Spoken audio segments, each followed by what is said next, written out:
अच्छा जी, अस्सलाम वालेकुम। आज हमारा जो टॉपिक जिस पे हमने बात करनी है वो है it is much awaited topic और इसके ऊपर बड़े अरसे से बात होनी चाहिए थी जो नहीं हुई। टॉपिक है हमारा constipation and the role of constipation for in disease और जो उसके अफ़ेक्ट्स हैं हमारी बॉडी के ऊपर। तो सबसे इम्पॉर्टेंट बात ये है कि कॉन्स्टिपेशन की डेफिनेशन क्या है। कॉन्स्टिपेशन की जो डेफिनेशन है वो मैं क्लाइंट से अब पेशेंट से और क्लाइंट से ले के काफ़ी थक चुकी हूँ। तो इसलिए अब मैं इस डिस्कशन में नहीं जाती कि what is constipation and what is not constipation. मैं अब इस डिस्कशन पे मेरा ज़्यादा फोकस होता है कि हम उनसे ये बात करें कि what is a situation which is not constipation. When you can tell that your body is not constipated, तो उसकी definition ये है कि आपने जी सुबह सुबह गर्म पानी पिया या आपने अपना पहला मग जो है वो ब्लैक कॉफ़ी का या आपने जो लिया है अपना चाय का या आपने ग्रीन टी या गर्म पानी जो भी आप लेते हैं, उसके बाद आप को 1-2 ग्लासेस लेने के बाद या 1 कप पीने के बाद आपको फ़ौरी तौर पे वॉशरूम जाने की हाजत महसूस होती है। और जब आप वॉशरूम चले जाते हैं या चली जाती हैं तो ऐसा कोई सीन नहीं है कि आप अपने साथ 2-3 मैगज़ीन्स या फ़ोन और एक लंबे स्टे के लिए आप नहीं जा रहे होते इन द वॉशरूम, बल्कि आप जब जाते हैं तो आपकी जो एक्टिविटी है in the washroom that is very minimal कह लें। यानी आपको जो डेफिकेशन है, जो बाथरूम पास होने की हाजत है, वो बिल्कुल इस किस्म की होनी चाहिए जैसे जैसे आप फ्लश का बटन प्रेस करते हैं, वाइल प्रेसिंग द फ्लश जैसे पानी निकलता है, उसी तरीके से आप एक स्मूथ कंसिस्टेंसी का स्टूल पास करते हैं जो हार्ड नहीं है, जो सख्त नहीं है, जिसको पास करते हुए आपकी जो एनल कैनाल या जो आपकी आंतने हैं उनके अंदर किसी किस्म के ज़ख़म या जैसे मेरे पास ख़वातीन आती हैं कि हमें एनल फिशर्स हो गए हैं या फिर हमें कॉन्स्टिपेशन की वजह से आंतनों बड़ी आंत का जो अगला हिस्सा है, आखिरी हिस्सा है जिसे हम रेक्टम कहते हैं, उसके अंदर हमें छोटे छोटे चीरे पड़ गए हैं या फिशर्स आ गए हैं या लेसरेशंस आ गई हैं। अच्छा, अब ये तो एक बड़ा मतलब एक बहुत अंडरस्टैंडिंग की बात है कि जी अगर आपका स्टूल पास नहीं हो रहा, कॉन्स्टिपेशन है, तो इवेंचुअली आप जो हैं आपको एनल फिशर्स होंगे। आपका जो जब स्टूल पास नहीं होता तो जो बड़ी आंत के मुंह के आगे जो स्टूल ऐसे पड़ा होता है उसका जो सामने का हिस्सा है वो शदीद ड्राई हो जाता है, वो बिल्कुल सूख जाता है और इस किस्म की कंसिस्टेंसी में आ जाता है कि वो जब आप उसको डेफिकेशन रिफ्लेक्स से पुश करने की कोशिश करते हैं तो वो बिल्कुल एक लकड़ी की तरह आपकी जो आंत का म्यूकोज़ा है या जो उसका गट की जो एपिथेलियम है उसको वो काटते हुए बाहर आता है। अच्छा, अब दूसरी बात ये है कि कॉन्स्टिपेशन को दूर करने के लिए अक्सर लोग बहुत सारी दवाइयाँ ले रहे होते हैं, यानी सिकालेक्स ड्रॉप्स या सिकालेक्स टैबलेट्स या लेग्जोबिरान सिरप है, फिर लेग्जोबिरान ड्रॉप्स हैं या उसकी टैबलेट्स हैं। इसके अलावा बेतहाशा हिकमत की दवाइयाँ लोग बता रहे होते हैं कि हमने उनसे भी ली हैं और उनसे भी ली हैं। तो वो मैं अंडरस्टैंड करती हूँ कि कॉन्स्टिपेशन एक तो उसमें जेनेटिक रोल भी है और नंबर 2 फैक्टर ये है कि आपकी जो डाइट है उसके अंदर फ़ाइबर की डेफिशिएंसी है बहुत ज़्यादा, या आप पानी कम पी रहे हैं या आप जो हैं वो सैलड्स और फ्रूट्स का पोर्शन उतना नहीं ले रहे हैं जो आपकी स्टूल की कंसिस्टेंसी को अच्छे तरीके से सॉफ्ट करके उसको निकाल सके, या आपकी डाइट में जो है वो मैदे से बनी हुई चीज़ें या इस किस्म का सामान बहुत यूज़ हो रहा है जो बाज़ार से पकी पकाई हालत में मिलता है, या जिन्हें हम कैंड या टिन डब्बे में पैक जो चीज़ें आती हैं, जैसे आइसक्रीम्स हैं, जैसे डिफरेंट किस्म की पुडिंग्स मिलती हैं, डिफरेंट किस्म के रेडीमेड आजकल सामान बहुत मिल रहा है कि रेडी टू कुक मील्स होते हैं, वो आप ला के बना लें।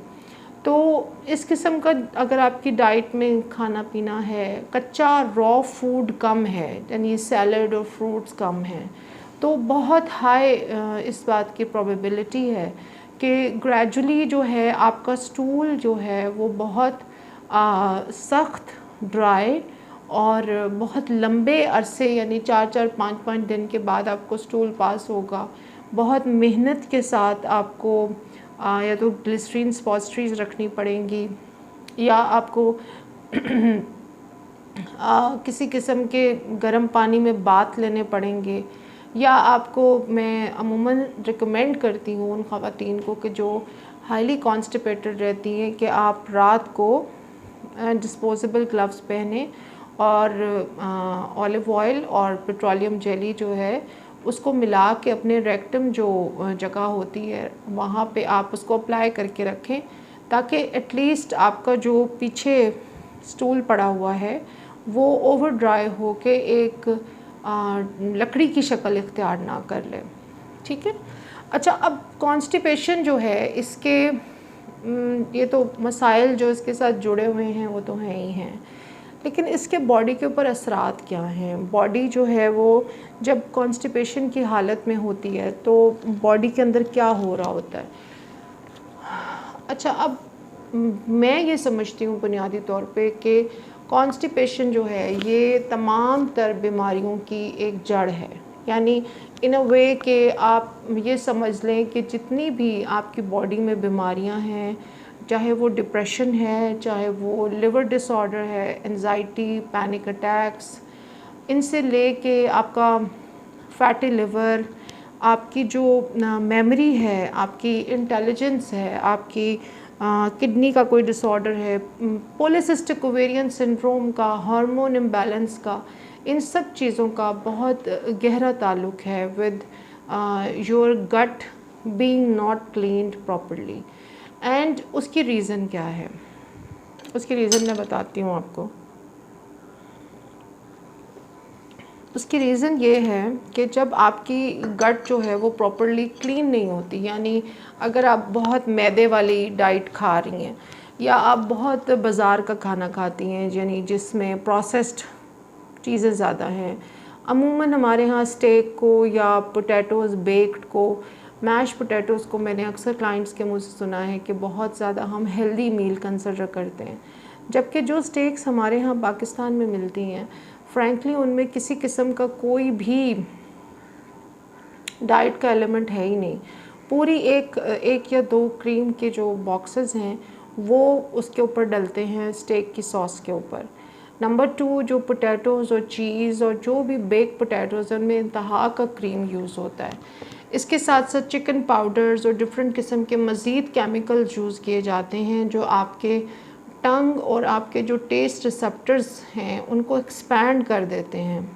जब उनकी एक्सपेंशन होती है तो हमारे ब्रेन के जो रिसेप्टर्स हैं जो अप्रिशिएट करते हैं टेस्ट को, फ्लेवर्स को, वो बहुत हैप्पी फील करते हैं। उनको एक ऐसा एंडोर्फिन, ऐसा एड्रेनालिन रश मिलता है कि they want the body again and again want to go back to that particular restaurant and to that particular food, because उनको वहाँ से जो एक स्टिमुलस आया था, हाई सर्ज आया था, because of the chemicals, different किस्म के केमिकल्स हैं जिनका मैं नाम लेके अभी मज़ीद कॉम्प्लिकेट नहीं करना चाह रही बात को, लेकिन आपको ये समझना पड़ेगा कि कुछ लोग हैं जो बाहर के खानों का बिल्कुल टोटली एडिक्ट हो जाती हैं, बच्चे और ख़वातीन और कुछ बड़े भी सारा दिन भूखा रहते हैं और घर में भिंडी बनी हुई है, तोरी बनी हुई है, उनको कोई शौक़ नहीं रहता घर के किसी नॉर्मल मील के साथ, बल्कि उनकी पूरी जो एफ़र्ट होती है वो इस तरह से होती है कि वो सारा दिन भूखे रहते हैं, कॉफ़ीज़ पीते हैं, तरह तरह के बहाने करते हैं और रात में उन्होंने या शाम में एक बड़ा अच्छा मील किसी रेस्टोरेंट से खाना है। या कोई टेक अवे करवाना होता है, और उसको वो मेरे क्लिनिक में बड़े आराम से जस्टिफाई कर रहे होते हैं कि देखें हम हाई प्रोटीन कर रहे हैं, हाई कीटो कर रहे हैं, तो उसमें हम इस तरह से ये फ्राइड या बारबेक्यू या हाई चीज़ डाइट ले सकते हैं। तो हमने अपनी सेटिस्फेक्शन के लिए कुछ ना कुछ, तो हर किसी के पास एक लॉजिक होती है अपने एक्शंस की। तो but to make it very easy for you, मैं इतनी सी बात कहना चाहूँगी कि आपको सिर्फ ये पता होना चाहिए कि कॉन्स्टिपेशन आपके लिए ज़हर है, आपकी आंतों के लिए, गट के लिए ज़हर है। और किसी किस्म का भी जो फूड आप बाज़ार से खाते हैं, जो शेक्स हैं, जो जूसेस हैं, जो भी खाने हैं, जो उनमें ब्रेड और मैदा और हाई शुगर, जो कैफ़ेज़ में आपको डिफरेंट जो ये आजकल डिज़र्ट्स में आपको सर्व की जा रही है, इन सब से आपका दूर रहना बहुत ज़्यादा ज़रूरी है। बिकॉज़ इनके अंदर जो केमिकल और जो चीज़ें हैं वो आपके पॉलीसिस्टिक ओवेरियन सिंड्रोम को एग्रवेट करती हैं या आपकी बॉडी में बहुत सारी बीमारियों का सोर्स बनती हैं। नंबर 2, जब आपकी स्टूल प्रॉपर पास नहीं हो रहा या आपकी डाइट में मैदा है, बहुत ज़्यादा ब्रेड है, और मैदा या आटा भी आजकल इस फॉर्म में है कि वो आपके उसमें ज़्यादा मैदे का पोर्शन है, तो हम फिर जो हमारी गट का म्यूकोज़ा होता है उसके ऊपर एक ख़ास किस्म की लेयर चिपक जाती है, जो डाइट के अंदर मौजूद जो न्यूट्रिएंट्स हैं उनको आपके ब्लड में एब्ज़ॉर्ब होने से रोकती है। और आपकी जो इंटेस्टाइन्स हैं, यानी आपकी आंतों की जो इंटेग्रिटी है टिश्यू की, वो इतनी अच्छी नहीं रहती कि वो आपकी डाइट में से अच्छे इंग्रेडिएंट्स को निकाल के एब्ज़ॉर्ब कर सकें। ठीक है, तो आपकी जो आंतें हैं, बुनियादी तौर पे इनका काम ये होता है कि ये आपकी डाइट में से अच्छे एलिमेंट्स को निकाल लें, सारे माइक्रो न्यूट्रिएंट्स को, मैक्रो न्यूट्रिएंट्स को निकाल लें, और जो बाकी का बचा हुआ फारिग मटेरियल है उसको वो फुजले की फॉर्म में बॉडी से बाहर निकाल दें। तो जब आप ऐसा फूड लेते हैं जो आपकी गट के अंदर स्टूल को यानी फुजले को मूव नहीं करने देता, उसको ड्राई, रफ़ और उसे रोक देता है, आंतों को एक तरह से ब्लॉक कर देता है, तो आपकी जो आंतों की इर्द गिर्द की लेयर है अराउंड दैट स्टूल, वो भी उससे अफेक्ट होती है। और आपकी न्यूट्रिएंट्स की जो माइक्रो न्यूट्रिएंट्स, ख़ुसूसन जो आपको जिन्हें हम ट्रेस एलिमेंट्स कहते हैं, जो बहुत कम मिक़दार में अब हमारी डाइट्स में रह गए हैं,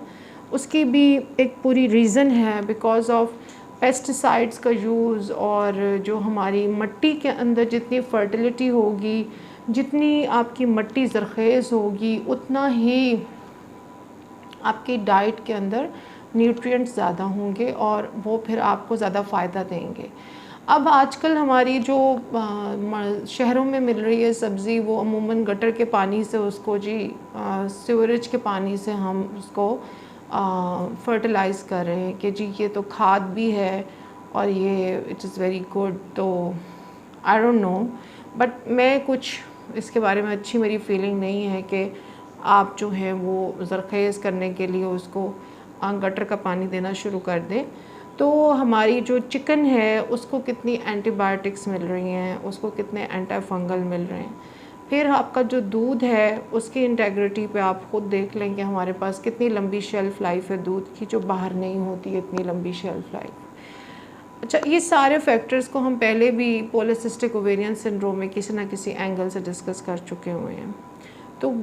इन द शॉर्ट गो, मतलब इस सारी बात को समराइज़ करके मैं आपको बताना ये चाह रही हूँ कि जब आपके न्यूट्रिएंट्स के एब्जॉर्प्शन, एक तो डाइट में न्यूट्रिएंट्स वैसे ही इतने ख़ास नहीं हैं, ऊपर से हमने ठानी हुई है कि हमने अच्छा और न्यूट्रिएंट्स वाला खाना, रॉ खाना हमने खाना नहीं है, हमने कुछ ना कुछ मैदे में, कुछ डीप फ्राई, कुछ चीज़, कुछ ऐसी चीज़ खानी है जो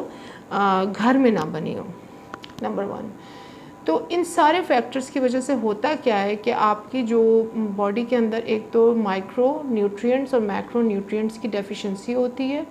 और डिफरेंट अच्छे किस्म के हार्मोन्स जो आपकी बॉडी में बनते हैं उनकी जो केमिकल बायोकेमिकल कॉम्पोजिशन है उसके लिए हमें बहुत सारे एलिमेंट्स चाहिए होते हैं। तो जब उनकी आपकी बॉडी में एब्जॉर्प्शन ही नहीं हो रही और वो स्टूल के साथ स्टक पड़े हुए हैं कहीं, तो वो ज़ाहिर ज़ाया हो रहे हैं। ठीक है। नंबर 2, जो हार्ड और ये टॉक्सिक स्टूल होता है, ये जब इतना अरसा आपकी गट में पड़ा रहता है तो ये क्या करता है, ये आपकी बॉडी के अंदर डिफरेंट, देखिए ना, आप कभी गंदी जगह से गुजरें तो आपको कैसी गंदी बू आती है, बिकॉज़ वहाँ जो कूड़ा है या गंदा नाला है उसमें से गंदी गैसेस निकल रही होती हैं, है ना। तो इस वजह से आपको वहाँ से बहुत गंदी स्मेल आ रही होती है। अच्छा, इसी तरह जब आप कि गट के अंदर कई माह से प्रॉपर आपका मैदा साफ़ नहीं हुआ, आपकी इंटेस्टाइन साफ़ नहीं हुई, तो फिर वहाँ पे जो स्टूल पड़ा हुआ होता है वो भी हाईली यानी टॉक्सिक होता है। वो अमोनिया, कार्बन डाइऑक्साइड और सारी जो गंदी गैसेस होती हैं उसमें से निकल रही होती हैं और वो आपकी बॉडी के अंदर रह रही होती हैं। तो मैं इस नतीजे पे पहुंची हूँ पिछले बहुत से अरसे में कि हमारी जो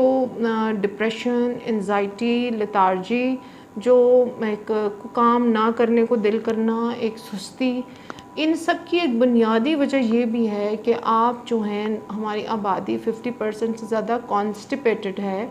और वो समझते हैं कि हफ़्ते में एक दफ़ा स्टूल पास हो जाना इज़ गुड इनफ। और जब हफ्ते में एक दफ़ा स्टूल पास हो रहा होता है तो वो सिर्फ सामने से क्लियर होता है, पीछे एक लंपा, मतलब एक स्टडी हुई थी, उस स्टडी में उन्होंने ये बताया कि अमूमन जो है आम जो एक हमारी जनरल पब्लिक है उसमें से 10 में से 7 लोग जो हैं वो 8 से 9 केजी जो है वो फुजला यानी स्टूल अपनी आंतों में कॉन्स्टिपेशन की फॉर्म में लेके फिर रहे होते हैं। और अगर वो इंतहा की वेट लॉस की कोशिश कर रहे हैं, जो भी कर रहे हैं, अगर वो सिर्फ अपनी कॉन्स्टिपेशन पे मतलब काबू पा लें तो वो 7 से 8 केजी वेट अपना बड़े आराम से लूज़ कर सकते हैं। तो अब ये गैसेस जो होती हैं अंदर बॉडी के, ये आपके ब्लड में सीप हो रही होती हैं, आपको depression, mood swings and lethargy और डिमेंशिया इवन, और आपके बहुत सारे प्रॉब्लम्स की ये रीज़न होती है। लोग कहते हैं पता नहीं जी हमारा दिल नहीं करता, हमारा दिल नहीं करता, सब कुछ है बट हमारा दिल नहीं करता, हम फ्रेश नहीं फील करते। अगर आपने फ़्रेश फील करना है तो आपको फ़्रेश खाना है, आपको फ़्रेश रहना है, आप लीमू लें, मैं अभी इसीलिए एक चैनल स्टार्ट करने लगी हूँ जिस पे मैं प्रॉपर आपको गट डिटॉक्स की डाइट, लिवर डिटॉक्स की डाइट्स, और आपने कैसे अपनी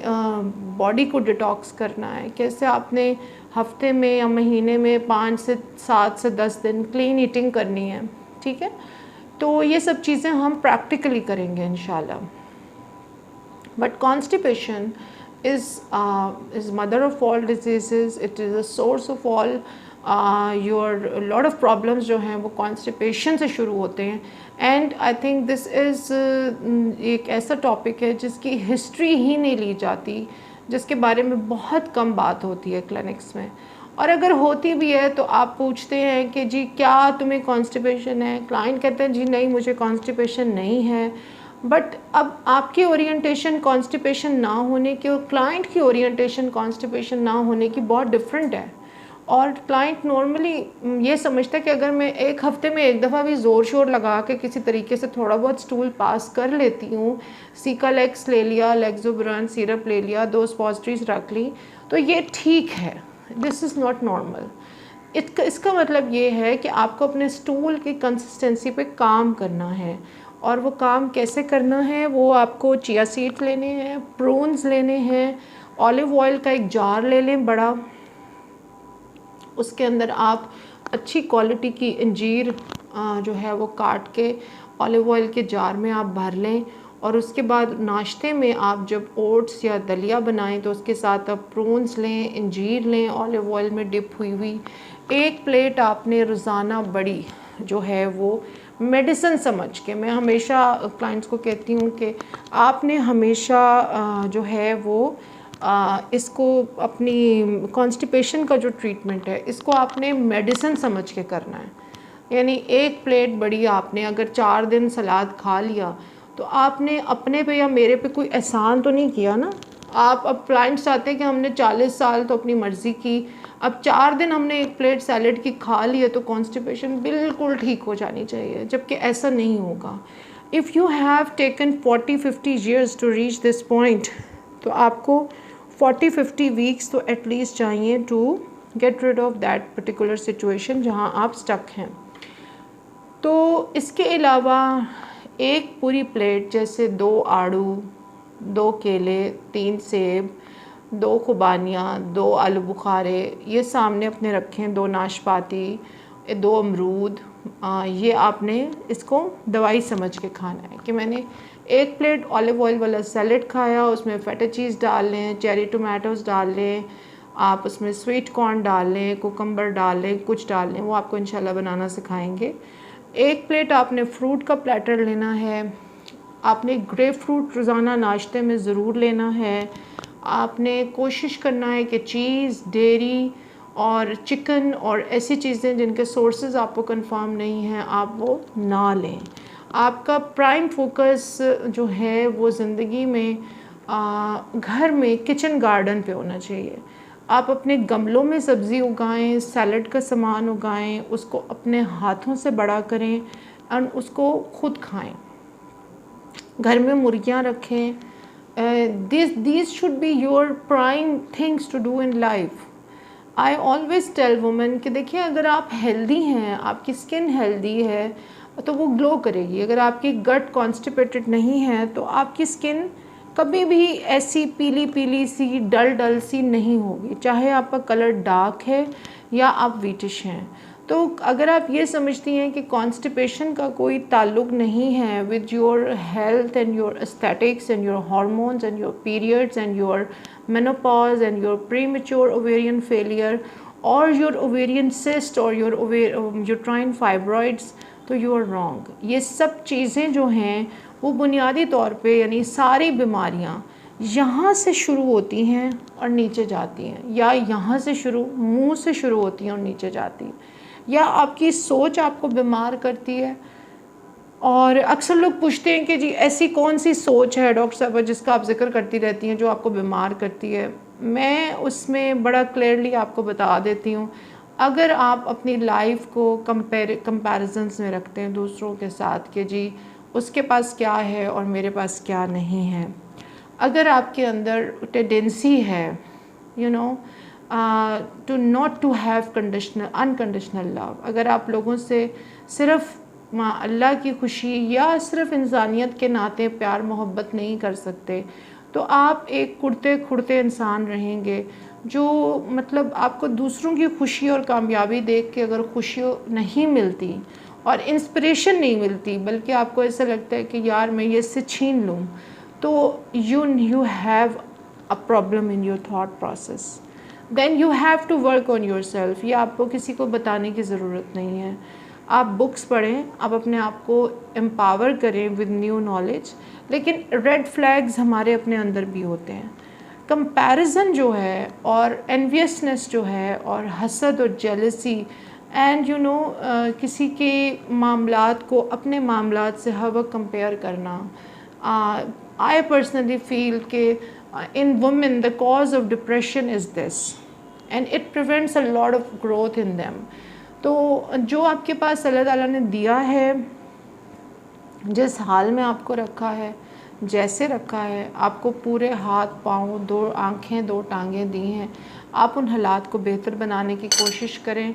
तो असबाब आहिस्ता आहिस्ता बनते हैं। और खुश रहना जो है वो बुनियादी तौर पे आपकी एक बेसिक ड्यूटी है, इसके लिए कोई ड्रिप और कोई टीका बाहर अवेलेबल नहीं है। और खुशी को जो चीज़ ख़त्म करती है वो है मुकाबलाबाजी,